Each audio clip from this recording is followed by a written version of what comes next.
Hey guys, hope you're all doing well. I am doing my emotional abuse healing journey. I am doing healing tool number 3.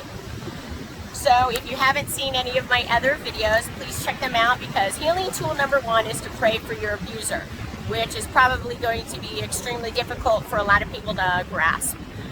And so please refer to the videos to understand why that is so important. And healing tool number 2 is to avoid your abuser at all costs. Okay, that one's probably pretty obvious, but please refer to that one as well, because it may also help you understand and help you do that as well. So healing tool number 3 is to, not only is it so important to avoid your abuser at all costs, even if you have children, there's ways to do that and keep your sanity, or to do it to where you're not putting yourself in a position to be targeted for more abuse. So please refer to that video also. But healing tool number 3 is to recognize the fact that once you have been emotionally abused, you are going to most likely be targeted over and over again. I swore I thought I had victim across my forehead and people could just recognize it, and I was just, because next thing I knew, I was surrounding myself. I realized not only I was surrounding myself with female versions of my ex. I couldn't believe, like, it just seemed like I went from one abusive relationship to another, and I wasn't even dating. And goodness knows that will be a nightmare, because if you think you're going to go out from one relationship, abusive relationship, and start dating again, you will most likely date the same kind of person, because they are going to recognize that in you. Abusive people, they love broken people.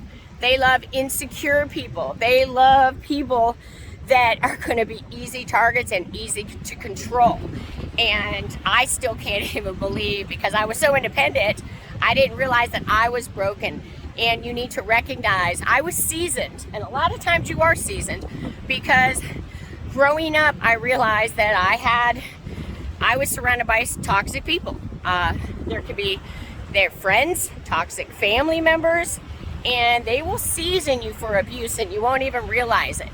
And next thing you'll know, you'll be in an extremely abusive relationship and you'll wonder why. Like, I can't even believe I was in denial. And so it is very important to recognize your abusers, and if you need to avoid them all. So it is far more important to be alone and heal than it is to be surrounded by people that are also toxic and that are going to continue salting that wound. So please make sure that you recognize anybody in your life, period, whether they're family members, friends, whatever. And just because they're family doesn't mean that you have to continue to put yourself through the torment of abuse. And because you won't heal as long as you're continually being put down and traumatized. It's just not going to happen. So even if you have family members, you can love them, you can pray for them, but it is so important to protect your emotional well-being, especially now when you're already so broken and have been traumatized. So please recognize those that are toxic to your emotional well-being and do everything in your power to avoid them. And so you can actually really truly start healing. And just want to wish everybody well.